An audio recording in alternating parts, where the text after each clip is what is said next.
একটা ছেলেকে মারা হয়েছে ঢাকা ভার্সিটিতে। যেই বেয়াদবরা মেরেছে ওদের সবাইকে হত্যা করা উচিত। একটা ছেলে, তার বড় ভাই মারা গেছে, বাপ মারা গেছে, মানসিক ভাবে ইমব্যালেন্স হয়ে গেছে। বলতো আল্লাহ আমারে 1000 বছর বাঁচায় রাখেন। ফেসবুকে দেখেছেন আপনারা? এই ছেলেটাকে ঢাকা ভার্সিটির কিছু বেয়াদব পিটিয়ে রক্তাক্ত করে মরার আগ পর্যন্ত পিটিয়েছে। আল্লাহ তুমি তাকে জান্নাতুল ফেরদাউস দান করো। আল্লাহ তার প্রতিটি বাড়ি দিয়ে তার সমস্ত জীবনের গুনাহগুলো তুমি মাফ করে দাও। আর যারা মেরেছে ওদেরকে তুমি ধ্বংস করো। মনে রাখবেন, খুনি কখনো আরামে থাকতে ওই বেয়াদবদের ঘুম তখনই হারাম হয়েছে যেই দিন আব্দুল কাদের মোল্লার ফাঁসি দেওয়া হয়েছে। যেই দিন হেফাজতের আলেমদেরকে অকাতরে হত্যা করেছো সেই দিনই তোমাদের ঘুম হারাম হয়ে গেছে, ঠিক কিনা? কোন খুনি জমিনে আরামে থাকতে পারবে? এটা ফয়সালা কার? ফয়সালা কার? 5 টাকা, 7 টাকা, 10,000 টাকার জন্য পিটিয়ে মানুষ মারো, আর যারা হাজার হাজার টাকা লুপাট করেছে তাদেরকে কি করলাম? এই শয়তানগুলো কিভাবে ভাগতেছে, যারা ভাগাচ্ছে এদেরকে ধরা উচিত। কিভাবে ভাগে অবৈধ পুলিশ অফিসার গুলো, ঠিক কিনা? পুলিশের যারা এই সমস্ত নোংরামের সাথে জড়িত, তোমরাও বাঁচবা না। আমরা মানুষকে মাফ করে দিতে জানি, এই জন্যই কোনো খুন হয়নি বাংলাদেশে। নইলে ওই সময় তাদের সেক্রেটারি বলেছিল যদি আমরা ক্ষমতা হারাই 10 লক্ষ লোক মারা যাবে, ঠিক না বেটি? কিন্তু 1000ও মারা যায়নি আমাদের উদারতার কারণে। কারণ আমরা হত্যায় বিশ্বাস করি না, আমরা ক্ষমায় বিশ্বাস করি, ঠিক কিনা? কিন্তু খুন হয়েছে আমার ভাই, খুনি তোদের রক্ষা নাই। যার যায় সে বুঝে। আবরারের মা এখনো কাঁদতে কাঁদতে উঠে আবরার আবরার বলে। কত নির্মম খুন করেছো, একটু দেখবা ফেসবুক গুলো কি কাণ্ড তোমরা করে গেছো। একটা ছেলে বাড়ি থেকে বেরিয়েছে, ক্লাস 10-এ পড়তো ছেলেটি। এক বাপের একটাই ছেলে, বাপ রিক্সা চালক, তাকে গুলি করা হলো। কয়েকজন এনে একজন রিক্সাওয়ালাকে বলছে বাবা এই লাশটাকে হসপিটালে নিতে হবে। রিক্সাওয়ালা বাবা বললেন ঠিক আছে ভাই নিয়ে আসেন।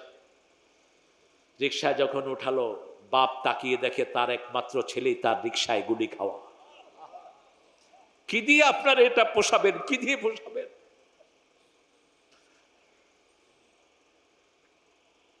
তার মা ফোন করেছে তোমার ছেলে ঘরে নাই, কোথায় গেছে দেখো। বাপ কাঁদছে আর বলছে ছেলে আমার রিক্সায় লাশ। একটা দুইটা না, ঘরের ভিতরে শিশুকে কোলে নিয়ে বসে আছে মা, দেখেছে শুধু রক্ত। কথা বলেন না কেন? এই শিশুর কি জবাব দিবা? তোমাদের দলের লোক পর্যন্ত তোমাদের গুলি থেকে বাঁচে নাই, ঠিক না বেটি? আর কয় আমি কি অপরাধ করেছি? কয় লক্ষ বিএনপির ছেলেকে জেলখানায় ভরেছ, কয় লক্ষ মামলা দিয়েছ, খবর আছে? মামলা তো না, টেন্ডারবাজি, পয়সার বাণিজ্য। এখন যতগুলো অবৈধ পয়সা খাইছে সব পুলিশরা পলাতক, ঠিক না বেটি? কারণ হারাম আছে যেখানে আরাম নাই। আমরা হারাম খাবো না, রাজি আছেন তো? রাজি আছেন তো মুসলমান? এবার আসেন জিহ্বা। রাসূল বলছেন 2টা জিনিস সাবধানে রাখবা, আমি তোমাদের জন্য জান্নাতের দাবিদার হয়ে যাব। আজমানা লাকুমুল জান্নাহ মা বাইনা শাফাতাইন ওয়া মা বাইনাল ফাখযাইন। 2 ঠোঁটের মধ্যখানে যেই জিনিস, 2 উরুর মধ্যখানে যেই জিনিস, এই 2টার নিরাপত্তা যারা দিবে আমি রাসূল তাদের জন্য জান্নাতের নিরাপত্তা দান করে দেব। কারো বিরুদ্ধে আজে বাজে কথা বলবো, কিন্তু জালেম ছাড়া। কি ছাড়া? জালেম ছাড়া। লা ইউহিব্বুল কওলা বিসু। আল্লাহ বলছেন আমি কারো খারাপ পছন্দ করি না, ইল্লা মান যুলিম। কিন্তু জালেমের সবকিছু আল্লাহ নিজে বলেছেন, ঠিক না ঠিক? ফেরাউন কি ছিল? ইউযাব্বিহুনা আবনাহুম ওয়া ইস্তাহয়ী নিসাহুম। হাজার হাজার পুরুষকে হত্যা করেছে, হাজার হাজার মেয়েদেরকে বাঁচিয়ে রেখেছে। এই যে তার বদনাম, এটা করছেন কে? কে করছেন? আল্লাহ করছেন। জিহ্বা, রাসূল বলছেন জিহ্বা যদি সংশোধন করতে পারো তুমি জান্নাতি হয়ে যাবা। সুবহানাল্লাহ। কখনো জিহ্বা দিয়ে গালিগালাজ করব, কথা কর না কেন? বিবিকে দিলে অসুবিধা নাই, বিবিকে তুই তা অঙ্গরে করে কথা বলে এরকম লোক বেশি না কম? আহা, ভালো ভালো আলেম বিবিকে কথাই বলতে দেয় না, আমি যা বলি তা শুনবি। কোথায় পেয়েছো এই বেয়াদবি? নবী মুহাম্মদ সাল্লাল্লাহু আলাইহি ওয়াসাল্লাম সব বিবিদের সাথে পরামর্শ করতেন, পারিবারিক জীবনে কোনো সিদ্ধান্ত নিতেন না বিবিদের পরামর্শ ছাড়া। শুধু তাই না, রোজার হুকুম আসলো, সফরে রোজা রাখার কোনো দরকার নাই। রাসূল সাল্লাল্লাহু আলাইহি ওয়াসাল্লাম বললেন, এই মাত্র জিবরাইল আমিন এসে আমাকে বলেছেন আলাইহিস সালাম, সফরে ফরজ রোজা রাখার কোনো দরকার, তোমরা রোজা ভেঙে ফেলো। সাহাবায়ে কেরাম একজনও রোজা ভাঙলেন না। আপনাদের কষ্ট হচ্ছে? কতক্ষণ থাকবেন? সারা রাত? যেগুলো উঠে এগুলোরে ধরে লুঙ্গি টেনে খুলে ফেলবে। উঠা উঠা পছন্দ করি না, যায় কোথায়? এত গরম, জাহান্নাম বোধহয় আরো কম গরম না? কথা কর না কেন? আসাদ্দু হার, জাহান্নামের চেয়ে গরম কিছুই। আল্লাহ আমাদেরকে এই গরম দিয়ে ওই গরম হারাম করে দেন। জোরে বলেন আমিন। আল্লাহুম্মা আজিরনা মিনান, জোরে বলেন আল্লাহুম্মা আজিরনা আদখিলনাল ফিরদাউসা মাআল। হায় হায়, একটা শুধু, দুইটা দোয়া করতেন রাসূল। কয়টা? আল্লাহুম্মা আজিরনা মিনান নার আদখিলনাল ফিরদাউসা মাআল আবরার। এই দুইটা দোয়া তিনবারও যে করবে জান্নাত তার জন্য আল্লাহর কাছে সুপারিশ করবে। জাহান্নাম থেকে পানা চাওয়ার দোয়া যে করবে, জাহান্নাম তার জন্য আল্লাহকে বলবে আল্লাহ একে জাহান্নামে দিয়েন না। শুধু আঙ্গুলে লাগিয়ে দিবে একটু আগুন, কলিজা পুড়ে মুখ দিয়ে বেরিয়ে আসবে। কিভাবে সহ্য করবেন? নারুল্লাহিল মুকাদাহ আল্লাতী তাত্তালিউ আলাল আফইদাহ, সব সময় জ্বলবে আগুন। আঙ্গুলে লাগালে কলিজা মুখ দিয়ে বেরিয়ে যাবে, কলিজায় ছেক লেগে যাবে। আল্লাহ আমাদেরকে জাহান্নামের আগুন থেকে বাঁচিয়ে দেন। আরো জোরে বলি আমিন।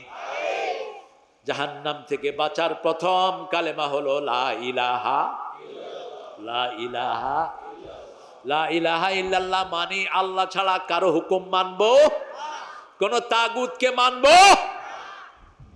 পাঠ্যপুস্তকে কি ঢুকেছে এগুলো? রাসূলের জীবনী নাই, আবু বকরের জীবনী নাই, ওমর ফারুকের জীবনী নাই, সীতা রাম লক্ষণের জীবনী। আল্লাহ আমাদেরকে হেফাজত করেছেন, আমাদের শিশুদেরকে হেফাজত করেছেন।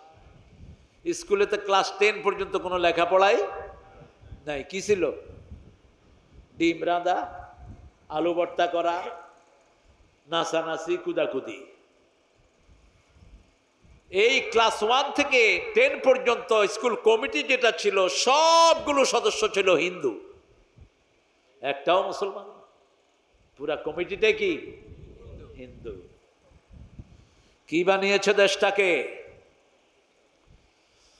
যা বানিয়েছো সেখানে আল্লাহ তোকে পাঠিয়ে দিয়েছে।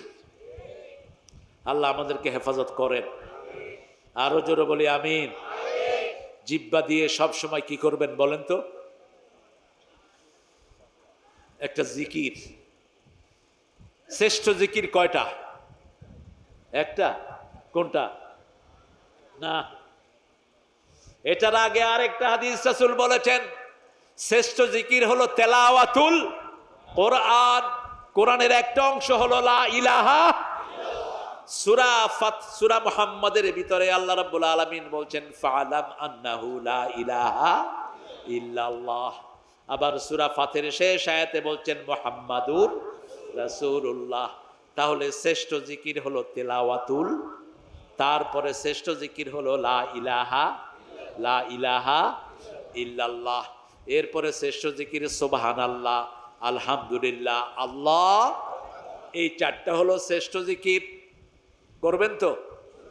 রাসূল বলছেন সাল্লাল্লাহু, তিনটা জিনিস যার কাছে থাকবে দুনিয়া আখিরাতের সর্বশ্রেষ্ঠ নিয়ামত তার কাছে থাকবে। দুনিয়া এবং আখিরাতের সর্বশ্রেষ্ঠ নিয়ামত তার কাছে থাকবে। সুবহানাল্লাহ। প্রথম হলো লিসানান যাকিরা, যেই জিহ্বা সব সময় জিকির করে কার?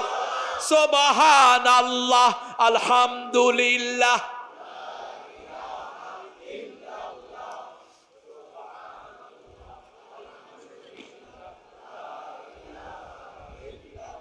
মুহাম্মাদুর সাল্লাল্লাহু। দুই নাম্বার, নেককার বিবি যার ঘরে আছে। কি বিবি? নেককার বিবি। চিনার আলামত হলো তিনটি। কয়টি? বিবিকে দেখলে স্বামীর মন খুশি হয়ে যায়। কি হয়ে যায়? খুশি হয়ে যায়। অতএব বিবিরা যেভাবে স্বামী খুশি হয় সেভাবে একটু সেজে গুছে থাকবেন। আবার স্বামীদেরও দায়িত্ব আছে। রাসূল কখনো বাহির থেকে এসেই ঘরে ঢুকে পড়তেন না। আমরা তো বাহির থেকে এসেই ঘরে ঢুকে পড়ি আর বলি, বিবি বাহিরে কত সুন্দর সুন্দর বউ দেখে আসছি, এখন তোমার তো গায়েও তো গন্ধ, তারপরে ঘর কি করে রেখেছো, আপনি হঠাৎ করে ঢুকলেন কেন? এটা তো সুন্নতের খেলাফ। রাসূল সাল্লাল্লাহু আলাইহি ওয়াসাল্লাম কখনো বাহির থেকে এসে সোজা কোথায় ঢুকতেন না? ঘরে ঢুকতেন না। আগে মসজিদে যেতেন। মসজিদে গিয়ে একটা ছোট বাচ্চাকে পাঠাতেন, যাও তোমার ওই মায়ের কাছে যাও, বলো আমি কিছুক্ষণ পরে ওখানে আসবো। তিনি একটু পাক সাফ হয়ে থাকতেন। একটু, মেয়েরা তো সারাদিনই কাজ করে, ঠিক না? ঠিক। মেয়েদের কাজ বেশি না কম? আর আপনারা এখন তুই ঘরে বয়ে বয়ে কি করছ? কি করছ? পোলা একটা পালেন তো দেখি, রাঁধেন তো দেখি। মেয়েদের কাজ দেখা যায় না। একটা ঘরের রানীকে মেয়ে সারাদিন কাজ করে, ঠিক কিনা? রাসূল সাল্লাল্লাহু আলাইহি ওয়াসাল্লাম বলছেন, দ্বিতীয় নেককার মহিলার আলামত হবে স্বামী হুকুম দিলেই সেটা পালন করে, তবে স্বামীর কোনো বাজে হুকুম পালন করবে না। স্বামী যদি বলে পর্দা ছেড়ে দাও, এটা মানা জায়েজ। লা তাআতা লিমাখলুকিন ফি মাসিয়াতিল খালিক, আল্লাহর অবাধ্য হয়ে কোন সৃষ্টির আনুগত্য করা জায়েজ নাই। আল্লাহ বলেছে মূর্তি চলবে না, আগের সরকার বলেছে মূর্তি বানাবো, ঠিক না বা ঠিক? একজনের 450 কোটি টাকার মূর্তি বানানো হয়েছে, একজনের। কোত্থেকে এসেছে টাকা? টাকা কি তোর বাপের টাকা ছিল? সব মুসলমানের টাকা, ঠিক না বা ঠিক? কয়শো কোটি? কয়শো কোটি? 400 কোটি। আর উনি বলছেন আমার ঘরের চাকরের কাছেও কয়শো কোটি। তোর বাপের টাকা। বাংলাদেশের প্রত্যেকটি নাগরিক এ সমস্ত চোর ছাচলের পেটে পাড়া দিয়ে টাকাগুলো বের করে নেবে ইনশাআল্লাহ। টাকা আনার প্রক্রিয়া শুরু হয়েছে, আলহামদুলিল্লাহ বলে। এই যে আমাদের প্রধান উপদেষ্টা কোথায় গেছে? জাতিসংঘের একটা মিটিং গেছে না? কথা কর না কেন? এই লোক গেছে কয়জন লয়া? সবার মুখস্থ দেখি। কয়জন? আর আমগো উনি কয়জন লয়ে গেছিল? কয়জন? 150। এ লোক ছিল কয়দিন? 7 দিন। উনি ছিলেন কয়দিন? 21 দিন, 25 দিন, 30 দিন। Pleasure tour. কার টাকা উড়িয়েছ? কার টাকা? কার টাকা? জনগণের টাকা। হিসাব দিতে হবে, ঠিক না ঠিক? নেককার স্ত্রী, আপনি তাকে নেক কথা বলবেন, ডাকবেন, আপনার ডাকে সাড়া দিবে। 3 নম্বর হলো আপনি যখন থাকবেন না আপনার সম্পদ পাহারা দিবে, নিজের ইজ্জত পাহারা দিবে, ঠিক না ঠিক? আপনার বিছনায় কাউকে আনবে না, আপনার জায়গায় কাউকে হেলো বলবে না। কি বলবে না? পরকিয়া ঘরে ঘরে আছে না নাই? ইন্টারনেট দুইজন একসাথে দেখেন, স্বামী ফেসবুকে, স্ত্রীও ফেসবুকে। তুই তোরটা দেখ, আমি আমারটা দেখবার লাগছি। কিসের সংসার এটা? এটা জাহান্নাম। ফেলে দাও তোমার ফেসবুক। তুমি যখন ঘরে ঢুকবা তোমার সবচেয়ে বড় প্রশান্তি হলো তোমার স্ত্রী। কার কথা? কার কথা? সূরা রোমের 21 নম্বর আয়াত, লিতাসকুনু ইলাইহা, ওখানে তুমি শান্তি পাবা। এই জন্যই আমি তোমার বিবিকে সৃষ্টি করেছি। ওয়াজআলা বাইনাকুম মুওয়াদ্দাতাম ওয়া রাহমা, বিবির জন্য এক চোখে রাখবা ভালোবাসা, আরেক চোখে রাখবা রহমত। আরেক চোখে কি? রহমত। এটা কার হুকুম? আল্লাহর হুকুম। কথায় কথায় বিবির গায়ের দিকে যাওয়া হারাম, বিবিকে সন্দেহ করা কি হারাম।